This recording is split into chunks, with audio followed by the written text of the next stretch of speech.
Siz kimsiniz? Burası neresi? Korkmana gerek yok. Şu an Tel Aviv'de İsrail Güvenlik Kuvvetleri'nin altında emin ellerdesiniz. Buraya nasıl geldin?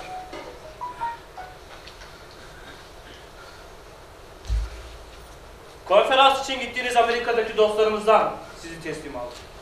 Özgeçmişin etkileyici. Andrew Garcia. 32 yaşında. Barcelona Üniversitesi Astronomi ve Uzay Bilimleri Fakültesi'nde akademisyen.